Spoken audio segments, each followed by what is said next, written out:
Hello everyone. तो कैसे हैं आप सभी? तैयारी अच्छी चल रही है? तो आज हम क्या पढ़ने वाले हैं? थर्ड चैप्टर, यानी कि हम जो हिस्ट्री का पढ़ रहे थे चैप्टर, तो उसमें हमने फर्स्ट चैप्टर पढ़ा, उसके ऑब्जेक्टिव्स देखे, सेकेंड चैप्टर पढ़ा, उसके भी ऑब्जेक्टिव्स देखे, और आज हम थर्ड चैप्टर पढ़ने वाले हैं। फिर इसके भी ऑब्जेक्टिव्स देखेंगे, उसके बाद जो फिर क्वेश्चन आंसर होगा इंपॉर्टेंट, वो सब देखने वाले हैं। तो देखिए आज हमें क्या पढ़ना है इसमें। तो इसमें जो पढ़ना है, चूँकि इस चैप्टर का ही नाम है कि सामाजिक इतिहास महाभारत के विशेष संदर्भ में, यानी कि इसमें हमें किसके बारे में पढ़ना है? तो महाभारत के बारे में पढ़ना है और उससे रिलेटेड जो भी चीज़ें होंगी उसके बारे में पढ़ना है। तो हम इसे दो पार्ट में पढ़ेंगे। फर्स्ट पार्ट में हम महाभारत को देखेंगे कि आखिर महाभारत है क्या, क्योंकि इससे आपके बहुत सारे ऑब्जेक्टिव्स निकल कर आएंगे और सब्जेक्टिव भी।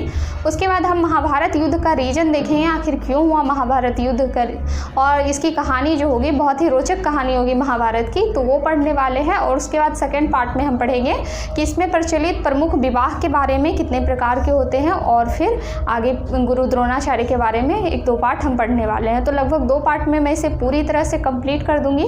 तो आप लोग देखिएगा, समझिएगा चीज़ों को, आपके एग्जाम में ये कह लीजिए बहुत काम आएगा। साथ ही नोट्स अगर बनाना होगा तो वो भी बना लीजिएगा।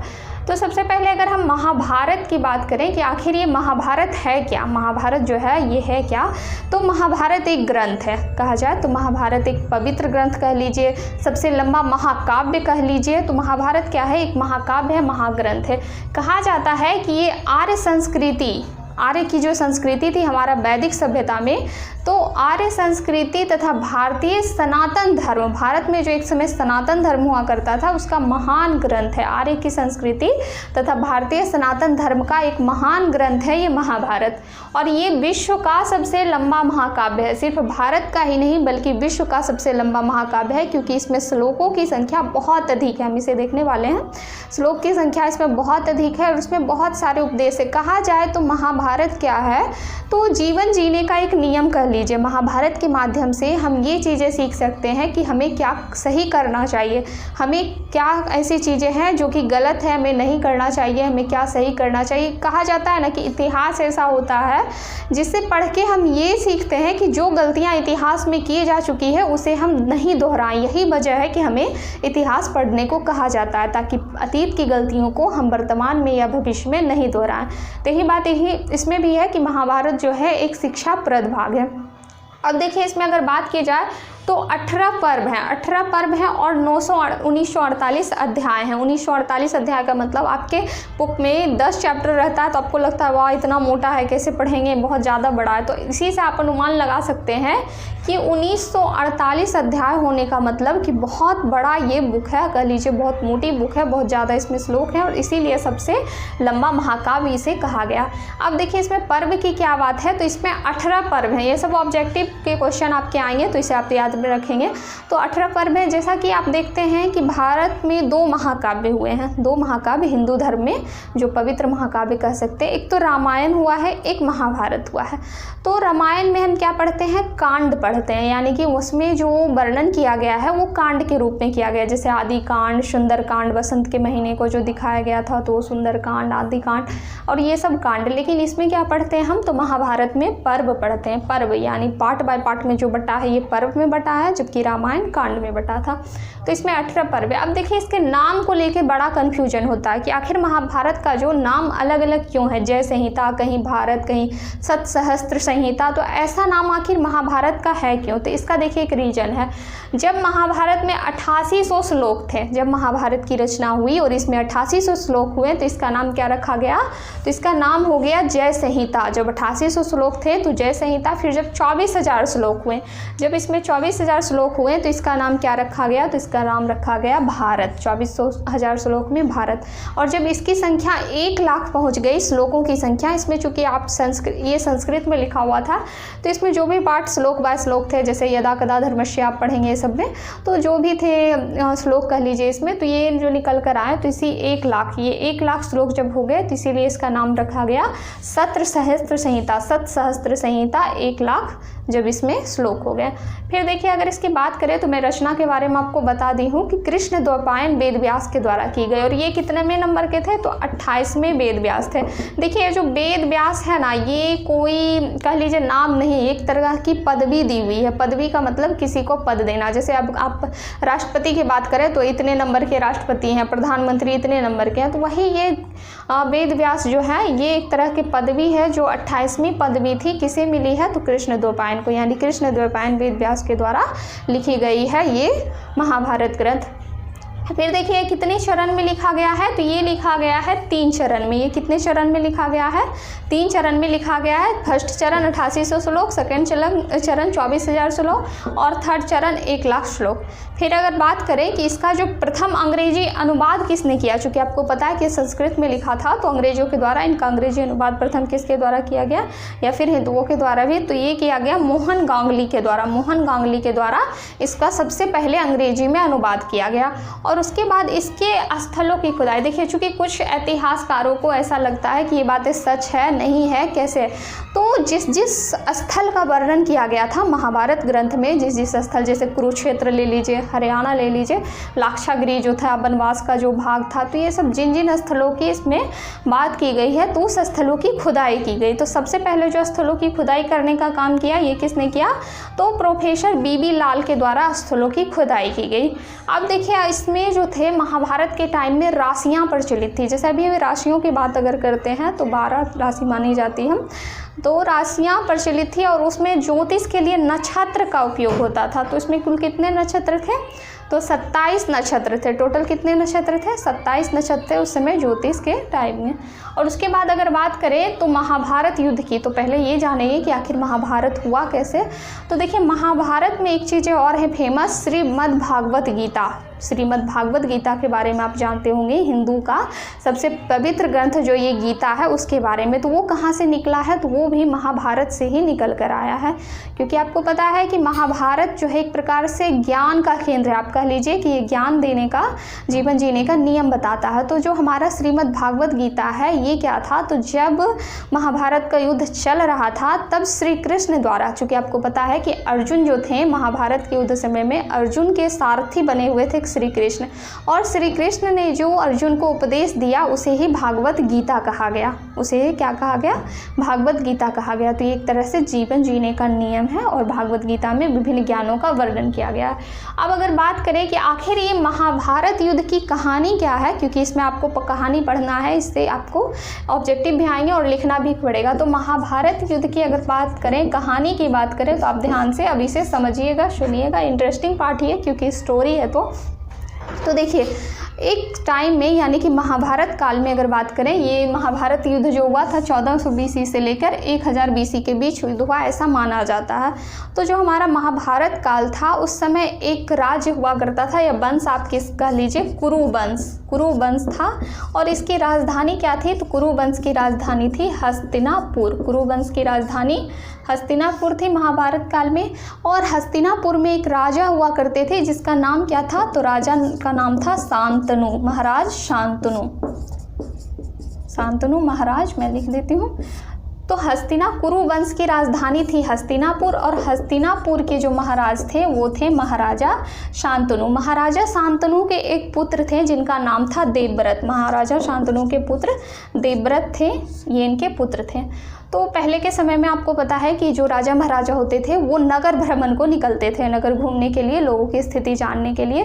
तो एक बार महाराज शांतनु जो थे वो नगर भ्रमण के लिए निकले, और आपको पता है कि पहले या तो रथ चलते थे या फिर किससे, तो नदी के द्वारा, यानी नाव के द्वारा नदी पार की जाती थी। तो जब महाराज शांतनु नदी पार कर रहे थे तो उस समय इनकी मुलाकात हुई निषाद राज, यानी निषाद राज मल्लाह थे एक तरह से, नाव चलाने वाले। उनकी पुत्री थी सत्यवती। तो इनकी मुलाकात हुई, सत्यवती नामक एक कन्या कह लीजिए, लड़की या स्त्री जो भी आप कह सकते हैं, तो उनसे इनकी मुलाकात हुई और ये जो थे इन्हें उनसे प्रेम हो गया, सत्यवती से महाराज को प्रेम हो गया और ये इनसे विवाह करना चाहते थे। तो इन्होंने विवाह का प्रस्ताव रखा किसके पास, तो सत्यवती के पास। तो पहले के टाइम में तो उनके पिता से बात करनी होती थी, तो सत्यवती के जो पिता थे निषाद राज, सत्यवती के जो पिता थे निषाद राज, उनके पास ये विवाह के प्रस्ताव को लेकर गए। महाराज शांतनु जो थे वो निषाद राज के पास सत्यवती के साथ विवाह करने की बात को लेकर गए। लेकिन वहाँ महाराज जो निषाद राज थे उन्होंने कहा देखिए मैं अपनी पुत्री का विवाह आपके साथ कर दूं, लेकिन आपका जो ये बड़ा पुत्र है देवव्रत वो राजघराने से है और मेरी पुत्री जो है एक निषाद की कन्या है, यानी कि गरीब घराने से एक छोटे कुल की कन्या है। तो अगर मैं अपनी पुत्री का विवाह आपसे करता हूँ तो ऐसी स्थिति में मेरी जो पुत्री होगी उसका जो पुत्र होगा वो राजगद्दी पे नहीं बैठेगा, क्योंकि आपका जो बड़ा बेटा है वो बड़ा है और साथ ही उसका जो कुल है वो राजा कुल से ही रिलेटेड है। तो ऐसे में मेरी पुत्री को वो अधिकार नहीं मिलेगा जो एक महारानी को मिलना चाहिए, और मेरे पोते पोतियाँ जो होंगी उनको भी ऐसा कोई अधिकार नहीं मिलेगा, राजगद्दी से उन्हें हो सके आगे चलकर निकाल दिया जाए। तो मैं ये काम नहीं कर सकता हूँ, यानी कि मैं एक ही शर्त पर आपसे विवाह करूँगा अपनी पुत्री का, जबकि आप ऐसा कहेंगे कि हाँ मेरी पुत्री का ही जो आने वाला वंशज होगा वो राजगद्दी संभालेगा। तो ऐसे में शांतनु के लिए एक चिंता का विषय बन गया, क्योंकि इनका बड़ा पुत्र जो देवव्रत था वो इनसे ये बात नहीं कह सकते थे। तो इन्होंने क्या किया, तो खाना पीना त्याग दिया, पूरी तरह बीमार हो गए। तब जब देवव्रत को पता चला कि ये बीमार हैं तो इनसे मिलने गए और इनके दुख का कारण पूछा। तब महाराज शांतनु ने बताया कि ये सारी बात है। तब देवव्रत गया कहाँ, तो निषाद राज से मिलने, निषाद राज के घर पे गया और उसी समय देवव्रत ने प्रतिज्ञा किया कि मैं आजीवन कुंवारा रहूँगा, यानी कि मैं कभी भी विवाह नहीं करूँगा, मेरे ना तो कोई पुत्र होंगे और ना ही राजगद्दी को लेकर किसी प्रकार का झमेला होगा। तो मेरी जो माता रहेंगी सत्यवती, इसी का पुत्र मेरा भाई ही राजगद्दी संभालेगा, ऐसा इन्होंने प्रतिज्ञा कर लिया। इसीलिए इन्हें कहा जाता है भीष्म। तभी आकाशवाणी हुई, फूल बरसाए गए और देवव्रत का नाम क्या पड़ गया, तो भीष्म पड़ गया। भीष्म की प्रतिज्ञा आपने क्लास 6 या 7 में भी पढ़ा होगा, तो देवव्रत का नाम ही आगे चलकर भीष्म पड़ा। आपके ऑब्जेक्टिव में आएगा कि भीष्म का पहले नाम क्या था, तो देवव्रत था, जो आगे चलकर भीष्म पड़ गया। तो इस प्रकार से महारानी जो सत्यवती थी उनका विवाह शांतनु से हो गया और इनके 2 पुत्र हुए। सत्यवती के 2 पुत्र थे। जब ये दोनों बड़े हो गए तो इनके विवाह की बात की गई। तो फिर इनका विवाह जो किया गया वो किससे किया गया, तो अम्बा अंबालिका 2 बहनें थी, उन्हीं दोनों बहनों से इन दोनों भाइयों का विवाह किया गया। लेकिन आपको पता है कि कुछ रीजन से, यानी पहले तो युद्ध भी हुआ करते थे और ऐसे भी बीमारी की वजह से सत्यवती के जो दोनों पुत्र थे, यानी कि अम्बा और अंबालिका के पति, उनकी मृत्यु हो गई और इस समय सत्यवती के कुल में कोई भी खानदान नहीं था, कह लीजिए। तो अम्बा अंबालिका के कोई पुत्र नहीं थे और देवव्रत तो यानी भीष्म तो आजीवन कुंवारा ही रहने वाला था। तो ऐसे में राजकाज को चलाने के लिए, यानी कि वंश को आगे बढ़ाने के लिए उसकी माँ ने, यानी भीष्म की माँ ने, सत्यवती ने भीष्म से कहा कि वो अम्बा अंबालिका जो है इनसे संतान की उत्पत्ति करे। लेकिन चूंकि भीष्म जो थे वो आजीवन कुंवारा रहने की प्रतिज्ञा ले लिए थे, इसीलिए उन्होंने मना कर दिया। तब सत्यवती ने क्या किया कि सत्यवती के जो पहले पुत्र थे, यानी कि सत्यवती का शांतनु से विवाह के पूर्व पराशर ऋषि से उत्पन्न एक पुत्र था जिसका नाम था महर्षि व्यास, यानी वो सत्यवती का ही पुत्र था, पराशर ऋषि से उत्पन्न था, तो उनका नाम था महर्षि व्यास। फिर इन्होंने क्या किया, सत्यवती ने महर्षि व्यास को बुलाया और उसके बाद नियोग विधि के द्वारा अम्बा अंबालिका से संतान उत्पन्न की गई। तो जब महर्षि व्यास को अम्बा ने देखा तो महर्षि व्यास चूँकि बहुत कुरूप थे देखने में, तो उन्हें देखकर अम्बा ने अपनी आंखें बंद कर ली, वो डर से अपनी आंखें बंद कर ली, जिससे क्या हुआ कि इनका जो पुत्र हुआ धृतराष्ट्र वो कैसा हुआ, तो वो अंधा हुआ। धृतराष्ट्र वो अंधा हुआ। फिर जब अंबालिका ने देखा महर्षि व्यास को तो ये डर से पीली पड़ गई, यानी कांपने लगी। तो इनका जो पुत्र हुआ वो हुआ पांडु, इनका पुत्र पांडु हुआ। और एक दासी थी, ये दासी चूँकि बहुत बहादुर थी, इन्होंने कोई प्रतिक्रिया नहीं दिया, तो इनका जो पुत्र हुआ उनका नाम था विदुर। ये विदुर बहुत ही कह लीजिए होशियार था, चालाक समझदार। विदुर नीति के नाम से भी आप जानते होंगे इसकी नीतियाँ होती। तो जब ये तीनों बड़े हुए धृतराष्ट्र, पांडु और विदुर, तो विदुर नीति के तहत, यानी कि इसके नीति के तहत चूंकि पांडु को राजगद्दी सौंपा गया, यानी कि हस्तिनापुर का जो राजगद्दी था ये किसे सौंपा गया, तो ये पांडु को सौंपा गया। उसके बाद फिर धृतराष्ट्र जो थे ये अंधे थे और इन्हें राजगद्दी नहीं सौंपा गया। फिर आगे चलकर जब धृतराष्ट्र के पुत्र हुए जिन्हें कौरव के नाम से जाना जाता है और पांडु के पुत्र जिन्हें पांडव के नाम से जाना जाता है, तो इस कौरव में एक दुर्योधन और दुशासन, जो बड़े भाई थे दुर्योधन, वो एक तरह से छलिया थे, यानी कपटी कह सकते हैं। उन्होंने कहा कि पिताजी, आप अंधे होने के कारण राजगद्दी से वंचित रहें तो क्या आगे मैं भी वंचित रहूँगा, मेरे आगे खानदान भी वंचित रहेंगे राजगद्दी से? ये संभव नहीं है, मैं ऐसा नहीं करूँगा, मुझे गद्दी पे बैठना है। तो ऐसे में फिर धृतराष्ट्र भी इनकी बातों में आकर पांडु को क्या किया गया, तो जंगल भेज दिया गया। पांडु जो थे उन्हें कहाँ भेज दिया गया, तो जंगल भेज दिया गया, साथ ही उनकी पत्नी को भी।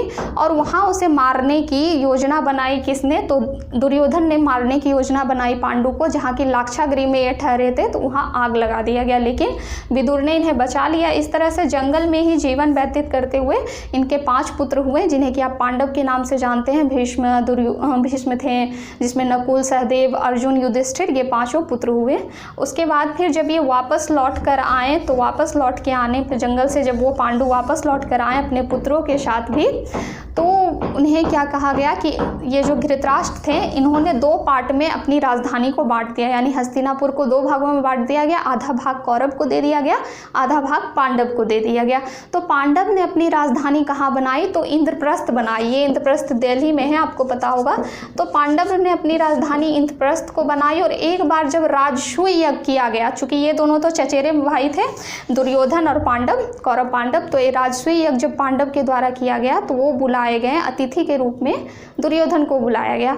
जब दुर्योधन ने इंद्रप्रस्थ नगर को देखा तो वो उसे देखकर जल गया, क्योंकि इंद्रप्रस्थ नगर कृष्ण के द्वारा बसाया गया था और वो बहुत ही ज़्यादा खूबसूरत था, बहुत ही अधिक वैभवशाली था। तब ऐसे में दुर्योधन ने जल के क्या किया कि उसे बहुत ही इससे ईर्ष्या हुई, और तब फिर शुरू हुआ महाभारत का खेल। यानी कि आप कह सकते हैं कि ध्रुत क्रीड़ा का आयोजन किया गया, पाशा खेलने का आयोजन किया गया, जिसमें कि पांडव पूरी तरह से इंद्रप्रस्थ को भी हार गए, अपनी पत्नी जो द्रौपदी थी उसे भी हार गए, अपना राजकाज सब हार गए। किसमें, तो ध्रुत क्रीड़ा में। और तभी द्रौपदी को भरी सभा में चीरहरण किया गया था, जबकि कृष्ण ने उन्हें बचाया था। तो इस प्रकार से ऐसा होने के बाद फिर क्या हुआ कि पांडव को 13 वर्षों के लिए, यानी कह लीजिए 12 वर्षों के लिए वनवास भेज दिया गया, और 13वें वर्ष जो भेजा गया अज्ञातवास कर दिया गया। उसके बाद फिर क्या हुआ, तो इसी को लेकर फिर हुआ महाभारत का युद्ध। इसी को लेकर, इसी कहानी को लेकर फिर महाभारत का युद्ध हुआ, जो कि कब से कब तक चला, तो 1400 BC से लेकर 1000 BC तक चला महाभारत का युद्ध, जिसमें कि कौरव की हार हुई और युधिष्ठिर की, यानी कि कह लीजिए पांडव की जीत हुई। और इसीलिए कहा गया है कि सत्य की जीत हुई। तो आप देखेंगे कि महाभारत में सत्यमेव जयते का प्रयोग किया गया है। महाभारत में किसका प्रयोग किया गया है, सत्यमेव जयते का, यानी कि सत्य की विजय हुई।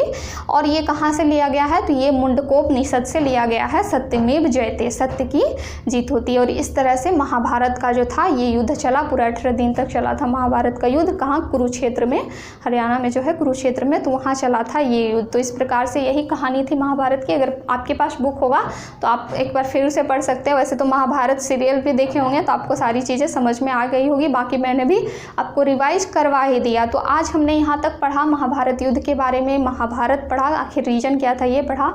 और चूंकि इसमें कई बार आप देख रहे हैं कि कुछ प्रथाओं का यूज किया गया है, विवाह का यूज किया गया, तो इसमें हम विवाह के बारे में पढ़ेंगे कि विवाह के कितने प्रकार थे, साथ ही कौन कौन सी स्त्री के गोत्र के बारे में पढ़ेंगे। इसके अलावा फिर अंत में पढ़ेंगे हम किसके बारे में, तो द्रोणाचार्य के बारे में पढ़ेंगे, और एकलव्य के बारे में एक छोटी सी कहानी पढ़ेंगे। तो हमारा पार्ट 2 में ये महाभारत पूरी तरह से कंप्लीट हो जाएगा। एक तरह से इंटरेस्टिंग पार्ट ही था, इसमें आपने एक महाभारत की कहानी सुन ली।